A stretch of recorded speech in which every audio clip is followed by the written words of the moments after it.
Hello बच्चों, कैसे हैं आप। स्वागत है आपका एमपी पॉइंट्स चैनल पर। तो चलिए बेटा, हम बात कर रहे हैं यहाँ पर क्लास 10 की।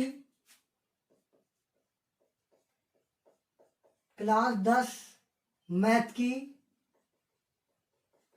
जिसका हमारा चैप्टर चल रहा था चौथा, यानी द्विघात समीकरण। द्विघात समीकरण का दूसरे का तीसरा सवाल हम लेकर के आए हैं। इसमें हमें केवल द्विघात समीकरण बना करके दिखा देना है। इसमें हमें द्विघात समीकरण बना करके दिखाना है। तो देखिए बेटा, बहुत ही बढ़िया सवाल है ये। लिखा है रोहन की माँ उससे 26 वर्ष बड़ी है। किससे बड़ी है बेटा? रोहन से बड़ी है। रोहन की माँ उससे 26 वर्ष बड़ी है। उनकी आयु का गुणनफल अब से 3 वर्ष पश्चात, पश्चात का मतलब बाद, उनकी आयु का गुणनफल अब से 3 वर्ष पश्चात 360 हो जाएगी। कितनी हो जाएगी बेटा? 360 हो जाएगी। हमें रोहन की वर्तमान आयु ज्ञात करनी है।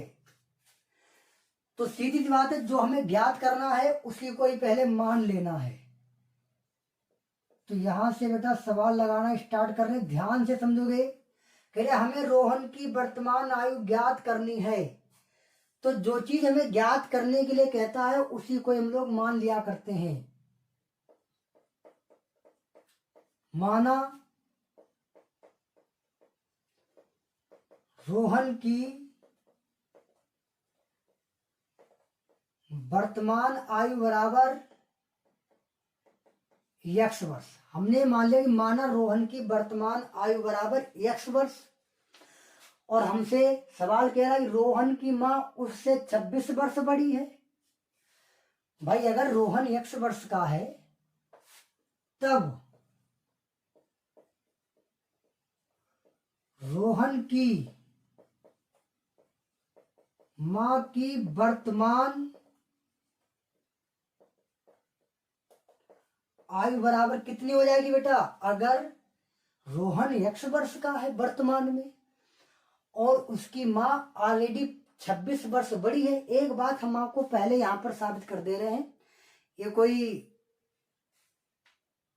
जोक्स नहीं है कि हमेशा ही ऐसे सवालों में अगर माँ और बेटे की बात हो या पिता और पुत्र की बात हो या माँ और पुत्री की बात हो तो हमेशा ही माँ बड़ी होती है, पुत्री या पुत्र कभी बड़ा नहीं हो सकता। ये बात आप लोग समझ सकते हैं, ठीक है।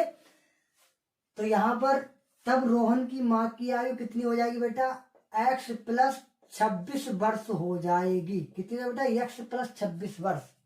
यहां पहले समझिएगा, अगर रोहन वर्तमान में 10 वर्ष का है तो उसकी माँ 26 वर्ष बड़ी है, तो कितने की हो जाएगी? वो 36 की हो जाएगी, क्योंकि रोहन से 26 वर्ष बड़ी है।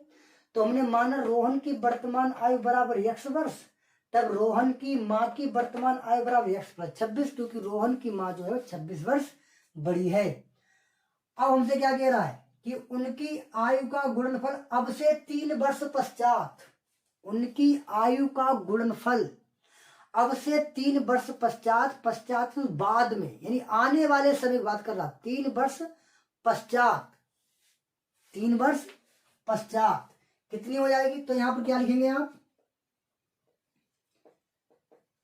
3 वर्ष पश्चात रोहन की आयु, 3 वर्ष पश्चात रोहन की आयु। बेटा रोहन की आयु कितनी हो जाएगी? 3 वर्ष पश्चात रोहन की आयु कितनी हो जाएगी? अभी अगर वह x वर्ष का है तो इसके बाद में वह कितने वर्ष का हो जाएगा? तब वो हो जाएगा x वर्ष का। अगर वो है तो फिर हो जाएगा x प्लस 3 वर्ष का, x प्लस 3 वर्ष का। हमारी बात समझने की कोशिश करिएगा। अगर हम मान लें कि रोहन अभी 10 वर्ष का है तो 3 वर्ष बाद कितने वर्ष का हो जाएगा? 13 वर्ष का। लेकिन 13 आया कहां से? 3 जुड़ेगा तभी तो आएगा।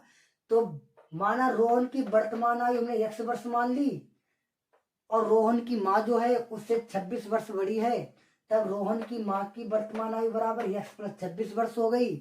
अब 3 वर्ष पश्चात रोहन की आयु x+3 हो जाएगी, यानी x+3 हो जाएगी। तब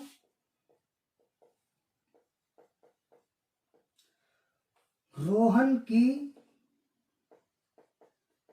मां की आयु 3 वर्ष पश्चात, भाई 3 वर्ष पश्चात फिर रोहन की मां की आयु भी तो बढ़ेगी। तो वो कितनी थी, वो पहले थी x+26 और 3 वर्ष बाद तो इसमें बेटा 3 और जुड़ जाएगा, तो कुल आकर के x और प्लस का 29 वर्ष हो जाएगा। इतनी बात समझ में आ रही कि नहीं समझ में आ रही है? भाई रोहन की वर्तमान आयु x वर्ष थी, रोहन की मां की वर्तमान आयु x+26 थी। 3 वर्ष बाद रोहन की आयु x+3 हो जाएगी, क्योंकि वर्तमान में आप 3 जोड़ेंगे तो x+3 हो जाएगा। तब रोहन की मां की आयु 3 वर्ष पश्चात कितनी हो जाएगी, x+26+3, क्योंकि वर्तमान आयु तो रोहन की मां की x+26 है, तो आप x+26 में 3 जोड़ेंगे तो x+26+3 और 26×3 = 29, तो x+29 वर्ष हो जाएगी, कितने 3 वर्ष पश्चात। इतनी बात बेटा समझ में आ रही कि समझ में आ रही? अब ये कह रहे हैं कि अब से 3 वर्ष पश्चात, मतलब उनकी आयु का गुणनफल अब से 3 वर्ष पश्चात 360 हो जाएगी, यानी 3 वर्ष बाद उनकी जितनी आयु है तो उनका गुणनफल 360 हो जाएगा। तो ठीक, मतलब रोहन की आयु और रोहन की मां की आयु का गुणनफल कितना हो जाएगा, 360। तो ठीक है, रोहन की आयु है कितनी, रोहन की आयु है बेटा 3 वर्ष बाद में x+3, देखिए x+3 है, और रोहन की मां की आयु कितनी है, x+29, और दोनों को हमने आपस में क्या कर दिया, गुणा। देखिएगा, दोनों को हमने आपस में क्या कर दिया है, गुणा कर दिया है। तो इस भाई यही तो कह रहा है कि उनकी आयु का गुणनफल अब से 3 वर्ष पश्चात 360 हो जाए, तो गुणनफल ही तो करना है हमें, तो गुणा कर दी और कितना हो जाएगा 360। अब इसको सोल्व कर देंगे और द्विघात समीकरण इसका बना देंगे। देखिए कैसे, पहले x की x से गुणा करेंगे तो बेटा x² हो जाएगा, फिर x की 29 से गुणा करेंगे तो बेटा 29x हो जाएगा। अब 3 की x से करेंगे तो +3x हो जाएगा। अब 3 की 29 से करेंगे तो कितना हो जाएगा, 3 गुणा करो तो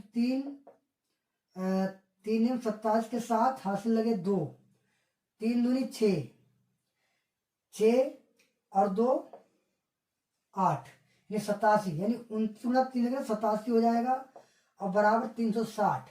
अब ध्यान देखिएगा, ये x² तो अकेले ही है, तो कहीं पर कुछ कटेगा ना जुड़ेगा।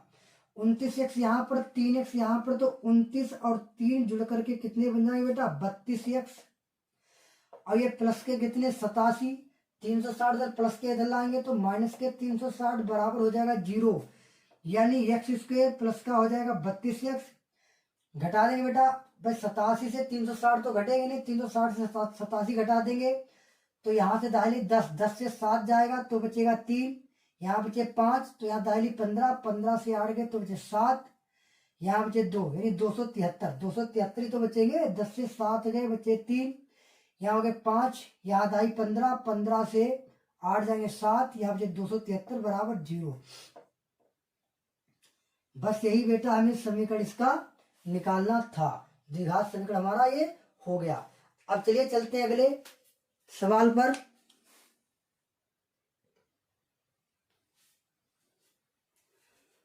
अब इसका बेटा सवाल नंबर दूसरे का चौथा सवाल करेंगे। ये किस प्रकार है, ध्यान से देखिएगा। एक रेलगाड़ी 480 किलोमीटर की दूरी समान चाल से तय करती है, यानी एक रेलगाड़ी जो है वह 480 किलोमीटर की दूरी समान चाल से तय करती है। यदि इसकी चाल 8 किलोमीटर प्रति घंटा कम होती, मतलब एक रेलगाड़ी जो है वह 480 किलोमीटर की दूरी समान चाल से तय करती है। यदि इसकी चाल 8 किलोमीटर प्रति घंटा कम होती तो वह उस दूरी को तय करने में 3 घंटा समय अधिक लेती, 3 घंटा समय अधिक लेती। हमें रेलगाड़ी की चाल ज्ञात करनी है, तो हम लोग क्या काम करेंगे, माना रेलगाड़ी की चाल बराबर x किलोमीटर प्रति घंटा। हमने मान लिया जो रेलगाड़ी जो है वह बेटा 1 घंटे में x किलोमीटर दूरी तय करती। कितनी तय करती बेटा, x किलोमीटर 1 घंटे में दूरी तय करती है। तो चलिए बेटा, तब यहाँ पर हमें निकालना क्या है, उसमें अंतर, यानी दोनों चालों में अंतर 3 घंटे आता है। किसमें आता, समय में आ रहा, तो हमें समय निकालना। क्या निकालना, समय। तो समय अंतर 3 घंटे आ रहा, तभी तो दोनों का अंतर निकाल करके हम 3 घंटे रखवाएंगे। तो यहाँ पर क्या फॉर्मूला लगाएंगे बेटा हम, आप लोग जानते हैं कि समय बराबर फार्मूला होता है दूरी बटे चाल। होता है कि नहीं होता है, समय बराबर होता है दूरी बटे चाल। तो चलिए निकाल लीजिएगा, समय बराबर दूरी कितनी चलनी है, दूरी तो 480 चलनी है, और किस चाल से चलनी है, x किलो, तो x किलो, तो 480 बटे x, ये तो बन गया हमारा समीकरण फर्स्ट। अब ये बात हमसे कह रहे हैं कि अगर इसकी चाल जो है 8 किलोमीटर प्रति घंटा अगर कम कर दी जाए, क्या लिखेंगे, तब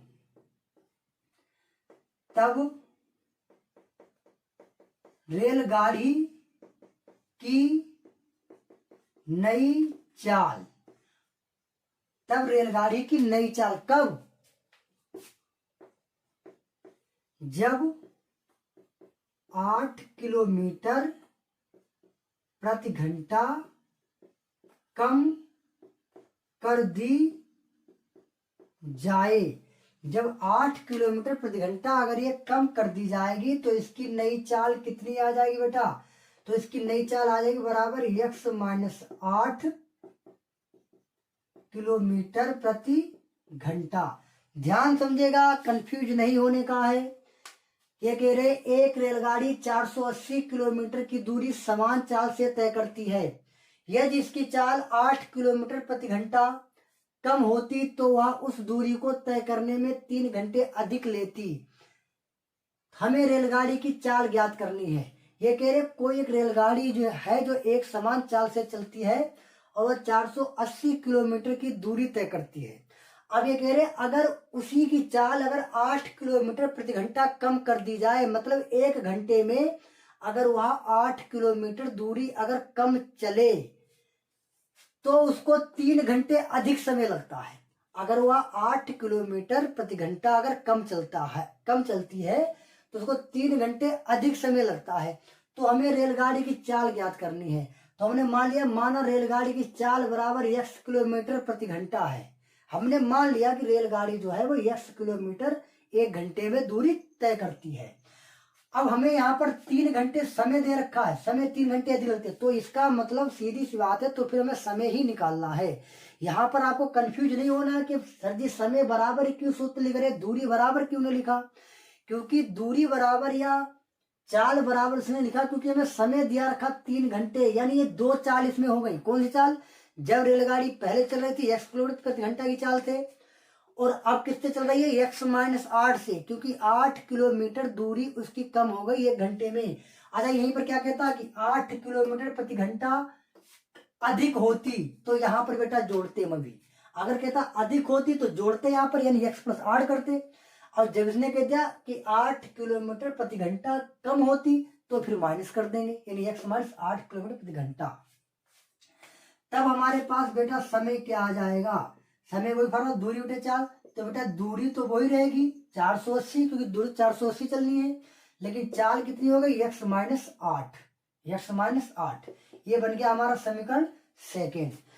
अब हमें दोनों समय में अंतर दिया रखा, दोनों समय में अंतर, तो दोनों समय में कितना अंतर है बेटा, ध्यान देखिए 480 बटे x माइनस 8, और दोनों में अंतर कितना है, फिर दूसरा 480 बटे में x, यानी इन दोनों समय में अंतर, यानी इन दोनों समय में अंतर कितना, 3 घंटे का, तो बराबर लिख देंगे हम 3। बताइए बेटा इतनी बात समझ आएगी, समझ आई। अब इसको सोल्व करने के बाद द्विघात समीकरण इसका हम बना देंगे। तो सीधी बात है, यहाँ पर इसके हर बराबर नहीं है, तो जब हर बराबर नहीं है तो इसकी कैसे गुणा करेंगे, तो x से गुणा करोगे तो 480x हो जाएगा, यहाँ पर माइनस का 480, अब इसके साथ गुणा करो तो एक बार ब्रैकेट में लिख लो ताकि गलत ना हो। तो यानी हमारे पास इतना है x माइनस का 8, और नीचे भी दोनों गुणा होगी तो यानी x हो जाएगा, फिर x माइनस का 8 हो जाएगा, और बराबर 3 हमारा चल ही रहा था। नीचे कुछ नहीं तो यहाँ पर 1 मान लेंगे। अब यहाँ पर ध्यान से देखिएगा, इसके आगे वहां पर सोल्व करेंगे। ये 480x तो हमारा 480x रहेगा ही, इस माइनस की गुणा और 480 गुणा पहले x के साथ होगा, तो ये माइनस है, अंदर प्लस है, तो ये हो जाएगा हमारा प्लस माइनस माइनस, और 480 एकम 480 और x है तो x तो रहेगा। देखिए ध्यान से, 480 को हमने बिल्कुल वैसे लिख दिया, इस माइनस के अंदर मल्टीप्लाई होगी तो 480 कम 480, लेकिन यहाँ पर x भी है तो x भी लिख दिया। अब इस माइनस की इसके भी साथ गुना होगी तो ये माइनस माइनस बन जाएगा हमारा प्लस, और 480 गुना हम किसके साथ करेंगे बेटा, 8 के साथ में करेंगे। किस गुना 480 में 8 के साथ करेंगे तो हमारे पास आ जाएगा 3840। आप गुना करके देख सकते हैं। देखिए 8 सिपरियम सिपर और 8 अठे 64, 64 के 4 हाथ से लगे 6, 8 छंग 48, 8 छंग 48, 48, 8 चौक 32, सॉरी 8 चौक 32, और 32 के बाद में 2 हाथ से लगे थे तो 32 2 वो 32 से 38, तो हमारे पास 3840 मिल जाएगा। इतनी बात समझ रहे बेटा। अब इसके बाद में जो बट्टे में हमारा चल रहा था उसकी भी मल्टीप्लाई कर लेंगे। कैसे करेंगे, ध्यान से देखिए कैसे गुणा करेंगे। x की x के साथ में तो हमारा बन जाएगा x², फिर x की 8 के साथ में तो माइनस का 8x बराबर था कितना हमारा 3/1। इतनी बात बेटा समझ में आ रही कि समझ आ रही। यहाँ पर कंफ्यूज नहीं होना है, यहाँ पर गुणा की गई है 480 की पहले x से, फिर 480 की 8 से, तो 8 से फिर से कर दे लो, 8 सिपरियम सिपर हो जाएगा, और यहाँ करोगे 8 अट्ठे 64 के 4 हाथ से लगेंगे 6, और 8 चौक 32 और 32 से 38, 3840। अब क्या काम करेंगे, एक की गुणा इधर कर देंगे और इसकी गुणा इधर कर देंगे। तो जब आप एक करोगे तो उससे पहले एक चीज देख लीजिएगा, ये 480 प्लस का है, 480 माइनस का, दोनों कट जाएंगे, यानी कुल लाकर के यहाँ पर हमारे पास बचेगा 3840 बराबर उधर ये इधर गुणा, एक की गुणा इसके साथ में और इस गुणा इसके साथ में, तो 3 और क्या आ जाएगा x² माइनस का 8x। और यहाँ पर आपको ये गलती नहीं करनी है, इनकी आपस में गुणा यहाँ पर नहीं होगी। क्यों नहीं होगी, क्योंकि इनकी आपस में गुणा जब होती है जब बीच में प्लस हो या माइनस हो। देखिए यहाँ पर माइनस था तो इसकी गुणा इससे हुई, इसकी इससे हुई, नीचे भी इन दोनों की हुई, लेकिन यहाँ पर इसकी गुणा इससे होगी, इसके तो नीचे आपस में गुणा इनकी नहीं होगी क्योंकि बीच में बराबर है। अगर यहाँ पर प्लस या माइनस होता तब आपस में गुणा होती है। तो क्या करते हैं बेटा, 3840 बराबर 3 के अंदर मल्टीप्लाई कर देंगे तो क्या बन जाएगा हमारा 3x² और माइनस का 3 अट्ठे 24 और x हो जाएगा। अब हम लोग क्या काम करेंगे, हमें द्विघात समीकरण बनाना है, तो एक काम कर रहे हैं, इसको हम उस साइड में भेज दे रहे हैं, इसको हम उस साइड में भेज दे रहे हैं। तो उस साइड में पहले था कितना 3x² माइनस का 24x, और इधर प्लस का था, उधर जाएगा तो माइनस का हो जाएगा 3840, तो इधर क्या बचा, कुछ नहीं, 0, तो बराबर 0। मतलब यह है हमने यहाँ पर स्टेप बदल दी है। तो बेटा ध्यान से देखिए कि हमारा द्विघात समीकरण बन गया, बिल्कुल ही बन गया, बस यही तो हमें आंसर लाना था। तो ठीक है बेटा, हम उम्मीद कर रहे हैं कि आपको ये वीडियो बहुत ही अच्छा लगा होगा, और अगर आपको अच्छा लग रहा है या आपको समझ में आ रहा है तो आप इसको लाइक, सब्सक्राइब और शेयर जरूर करिएगा, ताकि हमें आपकी सपोर्ट मिलती रहे और हम आपके लिए अच्छे से अच्छे वीडियो बनाते रहें। तो ठीक है बेटा, मिलते हैं अगले वीडियो में, तब तक के लिए जय हिंद जय भारत।